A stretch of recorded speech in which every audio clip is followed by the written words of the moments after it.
Hello students, आज हम इस वीडियो में फाइनेंशियल क्रेडिट की मीनिंग, डेफिनेशन एंड ऑब्जेक्टिव को डिस्कस करेंगे। तो चलिए स्टार्ट करते हैं। सबसे पहले हम देखते हैं क्रेडिट मतलब क्या होता है। तो ये जो टर्म क्रेडिट है ये एक लैटिन वर्ड से ड्राइव हुआ है जिसका नाम है क्रेडिटम। तो क्रेडिटम की मीनिंग क्या होती थी? क्रेडिटम की मीनिंग होती है ट्रस्ट या फिर बिलीव। तो बेसिकली ये जो क्रेडिट है ना, ये मनी का सब्स्टिट्यूट है। देखिए, पैसे से क्या होता है कि अगर आपको कोई भी चीज़ चाहिए होती है, आप मनी देते हैं और उसके बदले आपको वो सामान मिल जाता है ना। एक्सचेंज, ये क्या है? मीडियम ऑफ एक्सचेंज है मनी। अब क्या हो गया? क्रेडिट भी मीडियम ऑफ एक्सचेंज हो गया है। बट ऑब्वियस सी बात है कि हम कभी भी कोई भी चीज़ किसी दूसरे को उसके ट्रस्ट और बिलीफ के बेसिस पे दे सकते हैं कि हाँ भाई, ये इस पे मुझे बहुत विश्वास है, दे दीजिए, बाद में वापस कर देगा।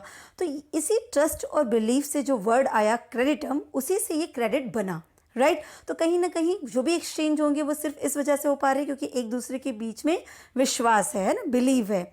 तो बेसिकली क्रेडिट क्या होती है? क्रेडिट एक एबिलिटी होती है किस चीज़ की? मनी को बोरो करने की, या फिर गुड्स को एसेस करने की, या सर्विसेज को एसेस करने की, इस बात पे कि आपके हमारे बीच एक अंडरस्टैंडिंग जनरेट हो रही है, अंडरस्टैंडिंग क्रिएट हो रही है कि हम इसे बाद में पे कर देंगे। तो ये जो एक एबिलिटी क्रिएट हुई, दैट इज़ क्रेडिट। मीन्स मान लीजिए एक पार्टी एक्स है, एक पार्टी वाई है। तो एक्स एंड वाई अगर कोई चीज़ का ट्रांजेक्शन कर रहे हैं आपस में, और इस बेसिस पे इनके बीच में म्यूचुअल अंडरस्टैंडिंग क्या है कि सामने वाली पार्टी बाद में हमें पेमेंट कर देगी, और वो आज आपको वो पर्टिकुलर गुड्स या सर्विस या मनी आपको दे देते हैं। तो वो जो आपको अभी दे रहे हैं सिर्फ इस बेसिस पे कि आप फ्यूचर में पे कर देंगे, इस ट्रस्ट पे, वहीं से क्या जनरेट हो गया? क्रेडिट वर्ड जनरेट हो गया। तो क्रेडिट क्या हो गया? एक एग्रीमेंट है जो किसके बीच में है? लेंडर एंड बोरोवर के बीच में है। तो बेसिकली आप देखेंगे बिजनेस में ज़्यादा से ज़्यादा क्रेडिट टर्म का यूज़ होता है। और बीइंग एन कंज्यूमर आप देखेंगे तो आप बीइंग एन कंज्यूमर, आप जितने भी हाउस होल्ड की चीज़ें खरीद रहे हैं या अपने लिए आप कोई गैजेट परचेज कर रहे हैं, तो आज के टाइम पे आप ये सब चीज़ें कैसे ले रहे हैं? क्रेडिट पे लेते हैं। मतलब उधार, जिसका पेमेंट आप कब कर रहे हैं? फ्यूचर में पेमेंट करते हैं। आज पेमेंट नहीं करेंगे, आप बाद में पेमेंट करेंगे। और ऐसा अगर आप बाद में किसी को पेमेंट करेंगे, उसके बाद भी आज आपको वो गुड्स या सर्विस डिलीवर कर रहा है, तो क्यों कर रहा है? क्योंकि कहीं ना कहीं ट्रस्ट है। That's why it is credit, right. So basically according to R P. Kent, उन्होंने क्रेडिट के बारे में क्या कहा? उन्होंने कहा कि क्रेडिट क्या है? Credit as a right to receive payments. Credit क्या है? एक राइट है जिससे आपको पेमेंट रिसीव होती है, या फिर एक ऑब्लिगेशन क्रिएट करता है जो आपको बताता है कि आपको पेमेंट करनी है ना, on demand at some future time on the account of immediate transfer of goods. आज जो ट्रांसफ़र ऑफ गुड्स हुए हैं उसकी वजह से फ्यूचर किसी टाइम पीरियड पे, स्पेसिफिक टाइम पे, 2 महीने बाद, 3 महीने बाद, 4 महीने बाद, 6 महीने बाद, 1 साल बाद, 2 साल, एक फ्यूचर स्पेसिफिक टाइम पीरियड पे उस चीज़ की पेमेंट करनी। ये क्या हो गया? आप सामने वाली पार्टी के पास ऑब्लिगेशन होगा कि उसे पेमेंट करना है, और नेक्स्ट पार्टी के साथ पास क्या होगा? राइट होगा कि उसे पेमेंट रिसीव करनी है। इस पूरे प्रोसेस को ही आर.पी. केंट ने क्या कहा? क्रेडिट। क्योंकि क्रेडिट राइट एंड ऑब्लिगेशन दोनों दे रहा है। एक पार्टी को ऑब्लिगेशन क्रिएट कर देता है कि तुम्हें पेमेंट करनी है, दूसरी पार्टी को राइट दे देता है कि तुम्हें पेमेंट रिसीव करनी है। और ये सब क्यों करना है? क्योंकि आज आपने कोई गुड्स ट्रांसफ़र की है, कोई सर्विस ट्रांसफ़र की है, जिसका पेमेंट आप एक पर्टिकुलर फ्यूचर डेट पे करेंगे। That is RP. Kent, right. इसी तरीके से कोल भी थे। कोल ने भी कहा कि क्रेडिट एग्जैक्टली अगर देखा जाए तो क्या है? ये एक परचेजिंग पावर है। परचेजिंग पावर मतलब क्या? कुछ भी खरीदने की पावर, परचेज करने की पावर। तो जनरली आप जानते हैं कि मनी से ये पावर क्रिएट होती है ना।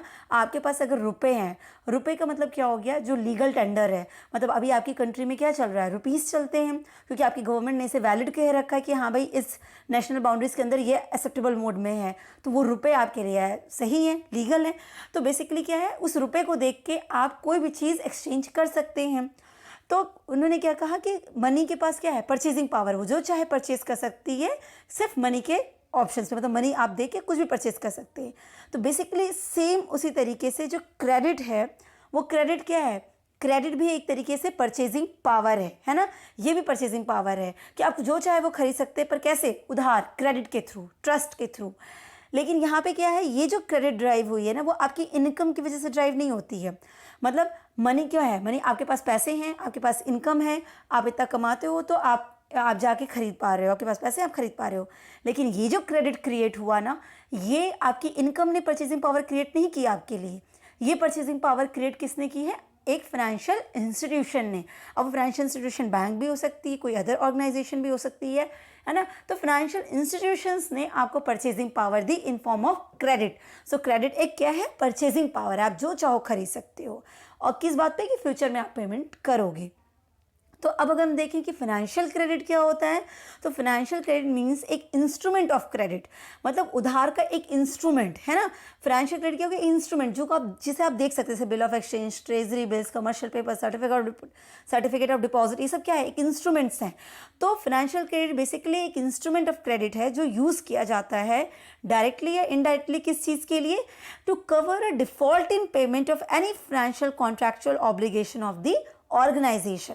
तो ऑर्गेनाइजेशन की ड्यू टू एनी एग्रीमेंट्स और कॉन्ट्रैक्ट्स, अगर कोई ऑब्लिगेशन है, फाइनेंशियल ऑब्लिगेशन है जिसमें आपको कुछ पेमेंट करना था, अब उसको में आप डिफ़ॉल्ट ना कर जाएं या डिफ़ॉल्ट कर जाएं, इस चीज़ से कवर करने के लिए, इस चीज़ का प्रूफ देने के लिए, इस चीज़ पे विश्वास दिलाने के लिए जो इंस्ट्रूमेंट इशू होता है, that is called financial credit, that instrument called financial credit, right. इसीलिए आप देखेंगे जब भी आप आगे पढ़ेंगे तो फाइनेंशियल इंस्ट्रूमेंट्स को आप देखेंगे, ये बैंक्स हो गई या अदर ऑर्गेनाइजेशन होंगी जो आपको लोन दे रही हैं, जो आपको क्रेडिट दे रही हैं, तो वो अलग अलग फॉर्म में देती हैं, तो वो सारे इंस्ट्रूमेंट्स ही क्या कहलाते हैं, फाइनेंशियल क्रेडिट कहलाते हैं। तो अगर क्रक्स में देखा जाए तो कोई भी बिजनेस है, तो बिजनेस को अगर ऑर्गेनाइजेशन या कंपनी को रन करना है अपना बिजनेस, तो उसको उधार चाहिए होता है। क्यों? क्योंकि आज के टाइम पे आपका बिजनेस ऐसा नहीं है कि मनी पे काम होता रहे, आज आपने पेमेंट किया और आपको रॉ मटेरियल आ गया, आप अपने प्रोडक्शन शुरू कर दिए, नहीं, आपके सप्लायर को क्या करना होता है, सप्लायर से आप उधार माल लेते हो। सिमिलरली जिनको आप सेल कर रहे होते हो उनको भी आप कई बार उधार देते हो कि आप बाद में पेमेंट कर देना। जैसे आप ही चाहिए, आप एप्पल का आईफोन खरीदने जा रहे हैं, मीन्स आईफोन खरीदने जा रहे हैं, एप्पल का लैपटॉप खरीदने जा रहे हैं, और आप कहते हैं हमें उधार दे दीजिए। तो जो कि उन्हें प्रोडक्ट सेल करना है और आपको बीइंग एन क्लाइंट वो मेंटेन रखना चाहते हैं, बीइंग एन कस्टमर मेंटेन रखना चाहते हैं, तो आपको ये ऑप्शन देते हैं कि आप क्या करो, उधार काम करो। तो पूरे ऑर्गेनाइजेशन में, पूरे बिजनेस में आप ये देखेंगे कि चीज़ें क्रेडिट के थ्रू चल रही होती हैं, है ना। उनको रन कराने के लिए क्रेडिट चाहिए, उधार चाहिए, काम होना चाहिए। तो अब इसके लिए कुछ ना कुछ इंस्ट्रूमेंट होना चाहिए जो ये प्रूफ करे मैं आप पे विश्वास करती हूँ। तो सिर्फ ये म्यूचुअल रहेगा तो वैलिड नहीं होगा। इसको वैलिड बनाने के लिए, क्योंकि एक बिजनेस है, हर चीज़ वैलिड होगी तभी काम होगा, बात पे तो सब मुकर सकते हैं, तो वैलिड बनाने के लिए कुछ पेपर वर्क होते हैं, दैट इज़ इंस्ट्रूमेंट, है ना। तो फाइनेंशियल क्रेडिट क्या हो गए, वो इंस्ट्रूमेंट हो गए, वो क्रेडिट के इंस्ट्रूमेंट जिनके बेसिस पे आप ये पूरी ट्रांजेक्शन्स आप कंप्लीट करते हो, राइट। तो that is all about financial credit. कुछ नया नहीं है, सिंपल सी चीज़ है, लोन लेना, उधार लेना। अब उधार आप जब ले रहे हो किसी से, तो उसके बदले अगर कोई इंस्ट्रूमेंट इशू है तो वो सब क्या हो गया, फाइनेंशियल क्रेडिट हो गया। अब मैं आपको एक नॉर्मल टर्म्स में बता दूं, आप अगर किसी चीज़ को कहते हो कि मैंने कहीं से किसी से उधार लिया है ना, तो समटाइम्स वो इन्वेस्टमेंट का भी पर्पज़ होता है, दूसरा वाला कहता है कि मैंने इन्वेस्टमेंट किया है, राइट। अब इस बात को मैं थोड़ा और आगे जब इंस्ट्रूमेंट्स में डील करने लगेंगे तो हम इस चीज़ को डिस्कस करेंगे, ठीक है। अब हम देखते हैं कि फाइनेंशियल क्रेडिट के ऑब्जेक्टिव्स क्या हैं।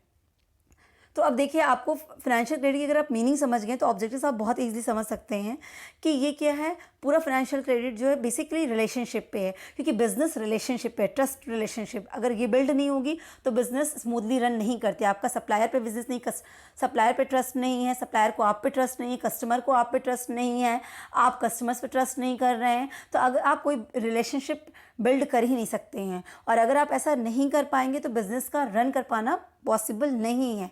तो फाइनेंशियल क्रेडिट क्या है, it's all about developing trusting relationship between clients so that business outcomes are achieved and profits are increase. तो बेसिकली मेन ऑब्जेक्टिव तो आपका यही हो गया कि एक अच्छा रिलेशनशिप बिल्ड करिए अपने क्लाइंट से। अब क्लाइंट कोई भी है, आपका कस्टमर हो या आपका सप्लायर है, जो भी आप जिस तरह के बिजनेस में इन्वॉल्व हैं, तो आप उनके साथ एक अच्छा रिलेशन बिल्ड करिए, उनको फैसिलिटीज़ प्रोवाइड करिए, जिससे आप जो भी आउटकम अपने बिजनेस से चाह रहे हैं, जो प्रॉफिट आप चाह रहे हैं, आप उसे अचीव कर सकें। इसके अलावा फाइनेंशियल क्रेडिट का ऑब्जेक्टिव क्या होता है, to continue production and meet forecasted demand. तो प्रोडक्शन प्रोसेस को स्मूथली चलाने के लिए, कंटिन्यू रखने के लिए भी क्रेडिट बहुत हेल्पफुल है। जैसे सपोज करिए, एक एग्जांपल इसके लिए देखते हैं कि जैसे कि मान लीजिए कि मुझे 5 करोड़ के रॉ मटेरियल्स चाहिए, रॉ मटेरियल आएंगे तभी मेरा प्रोडक्शन स्टार्ट होगा। अब 5 करोड़ के रॉ मटेरियल चाहिए, पर मेरे पास मार्केट में कोई ऐसा सप्लायर नहीं है जो मुझे क्रेडिट दे रहा हो, कोई उधार दे रहा हो। तो बेसिकली मैं पहले 5 करोड़ रुपए दूँ, तब जाके मुझे वो रॉ मटेरियल मिलेगा। अगर मैंने कैश 5 करोड़ रुपीज़ मतलब अकाउंट में कैसे भी मतलब मनी के टर्म्स में वो पैसे नहीं उन्हें दिए, तो उस केस में क्या होगा, मेरे पास रॉ मटेरियल नहीं आएगी, रॉ मटेरियल नहीं आएगी तो प्रोडक्शन नहीं स्टार्ट होगा। तो ये क्या हो गया, ये थोड़ी प्रॉब्लमेटिक सिचुएशन हो गई, क्योंकि अगर आपके पास मनी नहीं है तो आपका प्रोडक्शन प्रोसेस बिल्कुल भी इफेक्ट कर जाएगा, वो उस पर एडवर्स इफेक्ट पड़ेगा। तो करना क्या है, क्रेडिट क्या करेगा, आपको हेल्प करेगा। कैसे हेल्प करेगा कि मान लीजिए सप्लायर है, अब सप्लायर है तो मैंने कहा कि 5 करोड़ का मुझे रॉ मटेरियल चाहिए, आप प्रोवाइड कर दीजिए। अब सप्लायर ने कहा कि कैश अभी दीजिए, मैंने कहा अभी कैश नहीं है, मैं आपको 3 महीने बाद पेमेंट कर दूंगा। जैसे ही मेरी सप्लाई हो जाएगी, प्रोडक्शन बन जाएगा, प्रोडक्ट तैयार हो जाएंगे, मार्केट में सेल करके मैं आपको पैसा रिपे कर दूंगा। तो अब म्यूचुअल अंडरस्टैंडिंग हो रही है कि ठीक है, बात तो सही कह रहा है भाई, मुझे भी रॉ मटेरियल घर में तो रखने नहीं है, मुझे भी सेल करने ही करने हैं, और मुझे परचेजर मिल रहा है तो मुझे सेल कर देना चाहिए। तो सप्लायर तो ये सोच रहा है, लेकिन उसे दिक्कत किस बात की है कि कहीं ना कहीं ये डिफ़ॉल्ट कर जाए, एक रिस्क, एक कस्टमर रिस्क उसके साथ इन्वॉल्व हो गया है कि कहीं ना कहीं अगर ये डिफ़ॉल्ट कर गए तो मेरा पूरा का पूरा 5 करोड़ पैसे डूब जाएंगे। तो अब क्या है, यहाँ पे ट्रस्ट भी बिल्ड करना है पर कुछ प्रूफ भी चाहिए। तो क्या किया जाता है, यहाँ पे बिल ऑफ एक्सचेंज क्रिएट हो जाता है। ये एक इंस्ट्रूमेंट है, फाइनेंशियल क्रेडिट का इंस्ट्रूमेंट है। तो कैसे हो गया यहाँ पे, अब मैंने आपसे कह दिया, सप्लायर को बोल दिया कि ठीक है आप मुझे सामान दे दीजिए, मैं 3 महीने बाद आपको पेमेंट कर रहा हूँ। तो उन्होंने कहा कि एक काम करिए, आप इसी बात को एक पेपर पे लिख के दे दीजिए कि आप मेरे से इतना सामान लेके जा रहे हैं, ये रहा बिल की कॉपी, इतना रुपए का पेमेंट आप 3 मंथ्स के बाद हमें कर देंगे। ये बात लिख दीजिए और साइन कर दीजिए, आज की डेट डाल दीजिए। आपने ये काम कर दिया।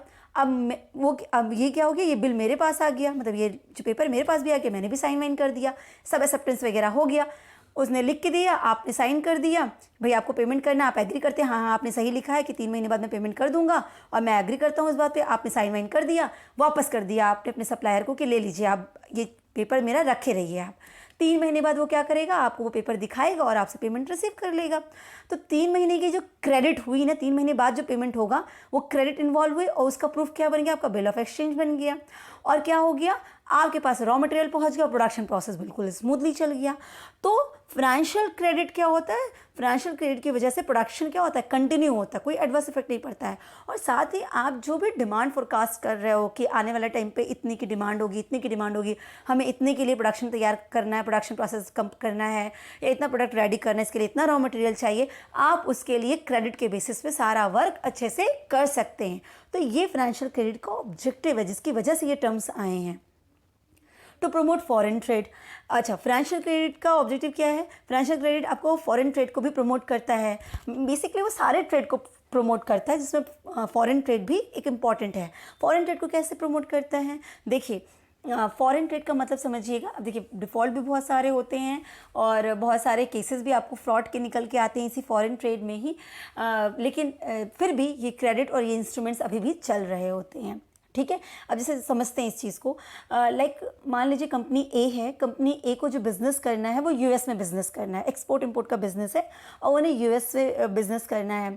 अब उन्हें अपने प्रोडक्ट उठा के, मतलब उन्हें क्या करना है, प्रोडक्ट उठा के यूएस में देना है, या बेसिकली हम ये समझते हैं कि इन्हें एक्सपोर्ट कराना है, इंपोर्ट कराना है। कंपनी ए को यूएस से सामान इंपोर्ट कराना है। अब ये जो इंपोर्ट करा रहे हैं, मतलब यूएस से सामान मंगा रहे हैं, तो पेमेंट करनी होगी उसके लिए। अब ये पेमेंट के लिए टाइम मांग रहे हैं कि हम सामान तो आप मुझे भेज दीजिए पर पेमेंट मैं बाद में करूँगा। अब यूएस किस बात पे आप पे ट्रस्ट कर ले, इतना हैवी, इतनी कॉस्ट का आपको जो मटेरियल है या जो भी सामान, जो भी प्रोडक्ट है वो आपको वो सप्लाई कर दे, प्रोडक्ट आपके पास पहुँच गया और आप पेमेंट ना करें, तो यूएस के लिए कोई प्रूफ तो है नहीं। तो अब वो क्या करेगा, तो वो क्या कर सकते हैं, आप जो है वो कहता क्या है कि आप मुझे किसी ऐसे पर्सन का आप ऐसे किसी पर्सन्स की गारंटी दिलवाइए, ऐसे किसी पर्सन्स के बारे में बताइए, या कोई आपकी गारंटी ले, कोई कहे कि हाँ भाई आप इनको दीजिए, सामान पहुंचाइए, अगर ये पेमेंट नहीं करेंगे तो हम पेमेंट करेंगे। ऐसा कोई होना चाहिए, कोई रेपुटेटेड पर्सन ऐसा होना चाहिए, राइट। तो ये क्या हो गया, अब मिस्टर ए के लिए है कि भाई अगर मुझे सामान चाहिए तो मुझे कोई चाहिए जिसकी वजह से यूएस की जो कंपनी है मुझ पर बिलीव करे, मुझ पर ट्रस्ट करे और मेरा काम हो जाए और मुझे पैसे भी अभी देने ना पड़े, बाद में देने का टाइम भी मुझे मिल जाए। तो इसके लिए वो क्या करती है, बैंक को अप्रोच करती है।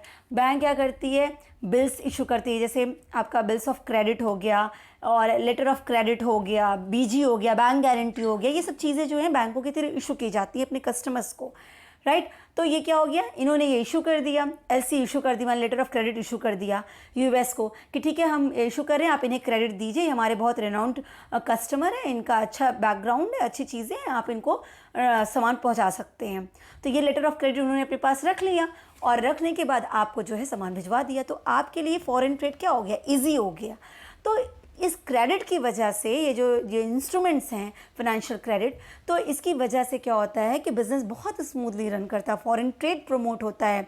एग्जिम बैंक इसी के लिए बनी है, export import bank, EXIM bank basically इसी फॉरेन ट्रेड के लिए बनी है, और जो सब तरह की क्रेडिट फैसिलिटीज़ देती है। आपका जो माल आता रहता है, जो मतलब आपका पोर्ट पे माल आ रहा होता है, आपके एक्साइज ड्यूटी वगैरह के लिए, सबके लिए लोन वगैरह बहुत इजीली मिल जाते हैं, राइट। तो फॉरेन ट्रेड को प्रमोट करना है फाइनेंशियल क्रेडिट का ऑब्जेक्टिव।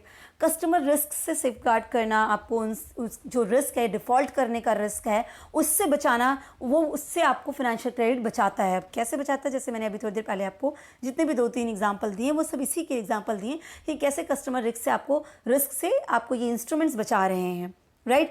सेटलिंग आउटस्टैंडिंग बैलेंसेज, इनके थ्रू जो आपके बैलेंसेज आप उन्हें सेटल कर सकते हैं। जैसे फॉर एग्जांपल मिस्टर ए और बी के बीच में ट्रांजैक्शन हुआ, ठीक है। अब ट्रांजैक्शन जैसे हमें भी पहले एग्जांपल लिए थे, सप्लाई वाला एग्जांपल लिए थे, तो मिस्टर ए और बी के बीच में ट्रांजैक्शन हुआ था, वो बिल ऑफ एक्सचेंज लिख दिया था। किसने लिख दिया था, मिस्टर बी ने ए के ऊपर लिख दिया था कि आप 3 महीने बाद मुझे पेमेंट कर दीजिएगा, ठीक है। और मिस्टर ए ने साइन करके वापस कर दिया कि ठीक है मैं 5 करोड़ रुपए 3 महीने बाद आपको दे दूंगा, ठीक है, और बिल वापस कर दिया था। तो अब क्या हो गया, बिल जो बी थी, बी के पास तो पैसे हैं नहीं 5 करोड़ रुपए, क्या है, एक बिल की कॉपी है, बिल ऑफ एक्सचेंज की कॉपी है, जिसमें ये लिखा गया है कि ए 3 महीने के बाद 5 करोड़ रुपए दे देंगे। अब बी को किसी को पेमेंट करना है, बी को भी किसी को पैसे पेमेंट करना है, वो पैसे मांग रहा है, तो बी ने सोचा था कि यहाँ से गुड्स सेल होंगे और पैसे आ जाएंगे तो वो मैं उस पार्टी को पेमेंट कर दूंगा, सी को पेमेंट कर दूंगा। लेकिन प्रॉब्लम क्या हुई, यहाँ तो पैसे आए नहीं हैं, तो बिल ऑफ एक्सचेंज आ गया। अब वो क्या कर सकते हैं, तो बिल ऑफ एक्सचेंज एक निगोशिएबल इंस्ट्रूमेंट है जिसको ट्रांसफ़र किया जा सकता है। ये 1881 में, ये जितने भी फाइनेंशियल इंस्ट्रूमेंट्स हैं ना, मैक्सिमम फाइनेंशियल इंस्ट्रूमेंट्स जो होते हैं वो जैसे इंडियन मनी मार्केट या स्टॉक मार्केट वगैरह से डील होते हैं। तो ये इंस्ट्रूमेंट्स बेसिकली ना कहीं रेगुलेट हो रहे थे, सेबी के थ्रू रेगुलेट होते हैं, नेगोशिएबल इंस्ट्रूमेंट एक्ट के थ्रू रेगुलेट हो रहे होते, चेक वगैरह, तो ये उनके थ्रू उन पर लॉ चलता है। तो इसी तरीके से समझिए बिल ऑफ एक्सचेंज की अगर हम बात करते हैं तो ये क्या हुआ, रेगुलेट हो रहा है। तो इन्होंने क्या किया, बी ने कहा कि ये तो एक ऑफिशियल पेपर हो गया बिल ऑफ एक्सचेंज, क्योंकि ये एक्ट के थ्रू गवर्न करता है ना। तो इन्होंने कहा सी से, क्या कहा कि ऐसा है, आप ये बिल की कॉपी ले लीजिए, मैं आपको अपना ये जो बिल ऑफ एक्सचेंज दिख रहा है जिसमें लिखा है कि ए पेमेंट करेंगे, तो ए पेमेंट करेंगे जिसके पास भी ये बिल रहेगा, ये निगोशिएबल है, तो मैं आपके नाम पे ये ट्रांसफ़र कर देता हूँ। उन्होंने उस बिल पे सी का नाम लिख दिया और साइन अपनी कर दी। अब वो पेपर किसके पास हो गया, सी के पास हो गया। तो जब 3 महीने बाद पेमेंट करना होगा ना, तो और ये बात इन्फॉर्म कर देगा ए को। अब ए को जब पेमेंट करना होगा तो जिसके पास भी वो बिल की कॉपी होगी वो उसी को पेमेंट कर देंगे, तो सी को पेमेंट हो गया। अब फ़ायदा क्या यहाँ पे हो गया, इस इंस्ट्रूमेंट की वजह से भले ही कैश नहीं था, भले ही मनी का ट्रांजैक्शन नहीं हुआ, लेकिन जो भी बैलेंसेज हैं, जो आउटस्टैंडिंग बैलेंसेज थे वो ऑफसेट हो गए, वो एडजस्ट हो गए। बी को पेमेंट करना था सी को, उसने सिर्फ वो बिल ऑफ एक्सचेंज वो इंस्ट्रूमेंट दे दिया, एडजस्ट हो गया। ए को पेमेंट करना था बी को, लेकिन वो नहीं कर पाया, उसने वो इंस्ट्रूमेंट दे दिया, एडजस्ट हो गया। अब ए को 3 महीने का टाइम मिल गया, फिक्स टाइम मिल गया, वो ए को बी की जगह वो सी को ट्रांसफ़र कर दे रहा। तो बेसिकली अगर आप देखिए तो प्रॉपर ये एडजस्टमेंट हो रहा है। तो ये इंस्ट्रूमेंट क्या करते हैं, आपको सारे बैलेंसेस को एडजस्ट करने में बहुत हेल्प करते हैं। आई होप आपको चीज़ें क्लियर हुई होंगी। मैंने कई एग्जांपल्स दिए, अगर आप बहुत आराम से एक एक एग्जांपल को समझेंगे तो आपको चीज़ें क्लियर हो जाएंगी। फाइनेंशियल क्रेडिट कुछ भी नहीं है, सिर्फ इंस्ट्रूमेंट्स हैं, मनी के टर्म्स में इंस्ट्रूमेंट। फाइनेंशियल मतलब मनी होता है, पैसा, और जब ये इंस्ट्रूमेंट, ये पैसे जो हैं, पैसे के लेन देन नहीं हो रहे, एक पेपर के थ्रू ये इंस्ट्रूमेंट्स डील किए जाते हैं और उधार का काम हो जा रहा है आपका, आप परचेजिंग पावर का पावर आपको मिल जा रही है, तो वो सब फाइनेंशियल क्रेडिट होता है। इसीलिए कोल ने कहा कि क्रेडिट क्या है, क्रेडिट एक परचेजिंग पावर है जो आपकी इनकम से ड्राइव नहीं होता, फाइनेंशियल इंस्टीट्यूशन की वजह से ड्राइव होता है, क्योंकि वो कोई ना कोई इंस्ट्रूमेंट इशू कर देते हैं, उसी की वजह से आप उधार का काम कर रहे होते हैं और आपके पास परचेजिंग पावर मिल जाती है। तो it's all about financial credit. Wish you all the best, thank you so much.